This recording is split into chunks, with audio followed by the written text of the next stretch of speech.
Hello and welcome to the news update on Papyrus Global TV. I am Christiana Babayo. Before we begin, here are the headlines. Nigeria to fully implement end-of-life vehicle policy in 2026. Reps panel vows speedy conclusion of tax law discrepancies probe.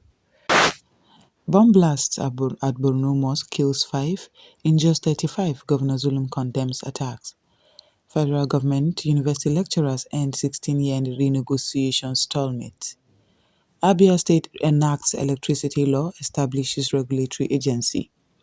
Federal government reaffirms commitment to safer, more prosperous Nigeria this Christmas. Jigawa Governor Namadi signed 901.8 billion naira 2026 budget into law. And now the news in full.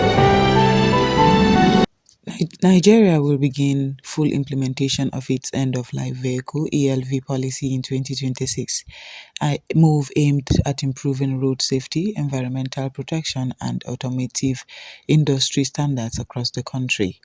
The policy, which has been in development for several years, sets out regulations for phase out old, potentially unsafe and highly polluting vehicles from public roads while promoting a structured automotive ecosystem. Under the framework announced by government officials, vehicles that have reached the end of their useful life, typically on older imported units with expired documentation or failing safety and emission standards, will be restricted from registration, importation, and operation. The objective is to ensure that vehicles in circulation meet minimum safety, emissions, and environmental benchmarks. The policy also provides for the establishment of inspection and testing facilities nationwide, empowering relevant authorities to verify vehicle roadworthiness before issuance of licenses or renewed registrations. Officials say this component is critical to reducing road accidents associated with mechanical failure and to curbing harmful air pollution linked to old engine emissions. In addition, the ELV policy is designed to encourage old automotive industry development, including incentives for assembly and manufacturing of safer, fuel-efficient vehicles within Nigeria. By gradually limiting the prevalence of outdated vehicles, the government expects to create market opportunities for local vendors, mechanics, and value chain actors, boosting jobs and technical skills. Implementation will be phased, with the Ministry of Transportation and partner agencies rolling out compliance timelines, public awareness campaigns, and enforcement guidelines prior to and during 2026. The policy will require collaboration with state motor licensing authorities, law enforcement, and environmental regulators to ensure smooth adoption.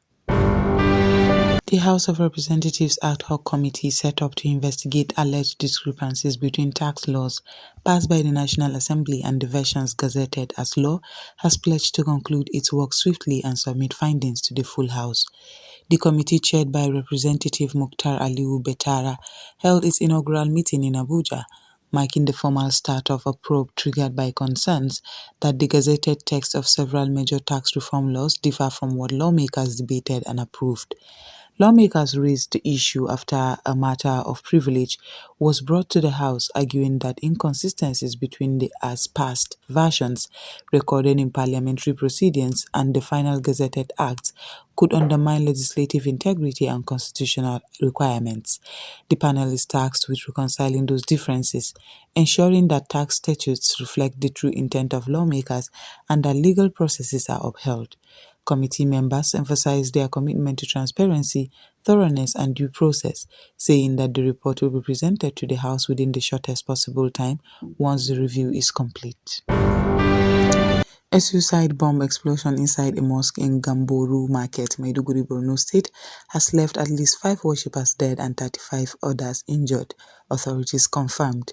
The blast occurred during evening prayers as congregants gathered for Maghrib services, causing panic and severe casualties that were rushed to medical facilities for treatment.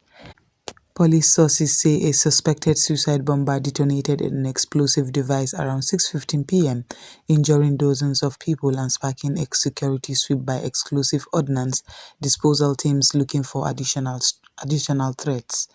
The incident comes amid ongoing efforts by security forces to contain insurgent violence in northeastern Nigeria, where militant groups have carried out attacks on civilians and public spaces for years. Borno State Governor Babagana Zulum strongly condemned the attack, describing it as barbaric and inhuman, and called for increased vigilance and heightened security measures, particularly in places of worship and crowded public areas during the festive season. Zulum offered condolences to the families of the deceased and prayers for the recovery of the injured, while reassuring the public that strengthened security arrangements have been put in place to prevent further attacks. The federal government of Nigeria and university lecturers have finally brought an end to a 16-year renegotiation impasse between the government and the Academic Staff Union of Universities (ASU) over conditions of service, salaries, and funding of federal university education. The breakdown agreement is set to take effect in January 2026, signaling a major reset in industrial relations between the two parties. Under the deal, key outstanding issues that have stalled dialogue for more than a decade, including remuneration review, funding formula for federal universities, and implementation timelines for agreed-upon increments, have been reconciled, although both sides will begin the new year with fresh implementation plans. Government sources noted that resolution was reached after intensive negotiations with technical committees from both sides, ironing out contentious clauses and reconciling government budgetary constraints with lecturers' demands for improved welfare and academic working conditions.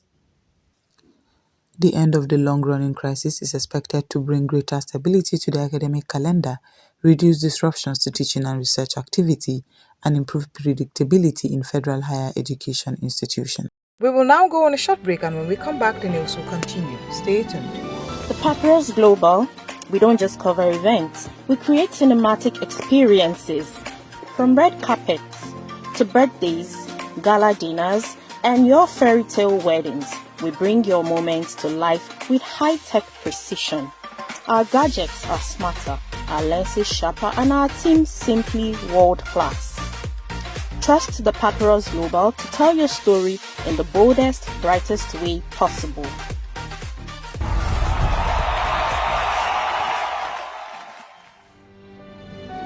Welcome back, and now the news will continue.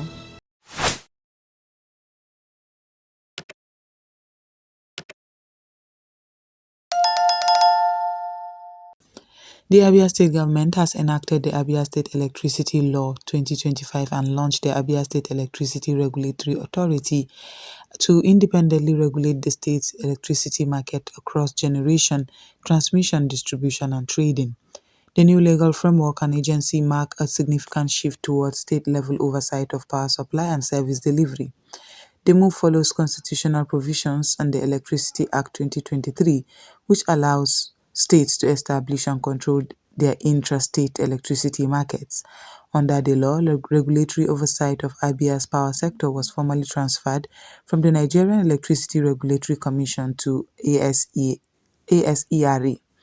Abia's Information Commissioner, Prince Oke Kanu, said the establishment of the ASERA enables state authorities to provide a fair, transparent, and efficient regulatory regime, protect consumers' interests, attract investment, and improve the reliability of electricity services. The law is expected to foster private sector participation and boost investment confidence in the state's power infrastructure. Officials noted that the transfer of regulatory authority effected through the final order from the NERC on 24 December 2025 places all aspects of the electricity value chain under state oversight while retaining federal oversight of interstate transmission. The federal government of Nigeria has reiterated its commitment to building a safer and more prosperous nation as the country marks Christmas 2025, emphasizing national unity, religious freedom, and collective resilience in the face of ongoing challenges.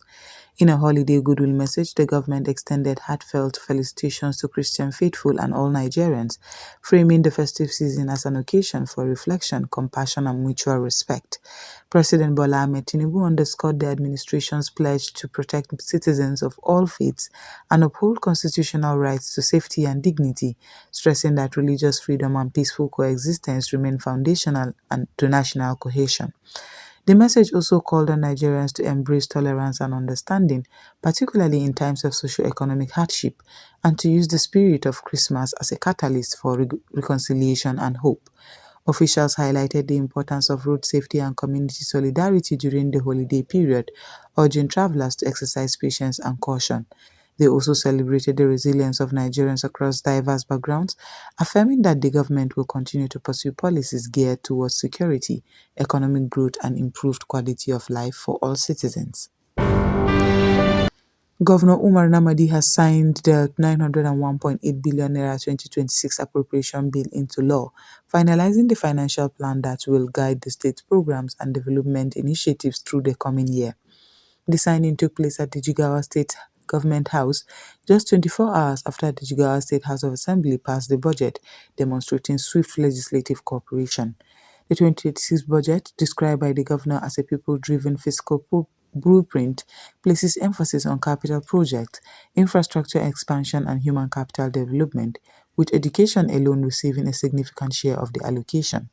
According to the governor, the budget reflects citizens' input and priorities, having been shaped by engagements across all 27 local government areas. A large percentage of the budget is earmarked for capital expenditure, with substantial funding directed towards sectors such as healthcare, agriculture, and economic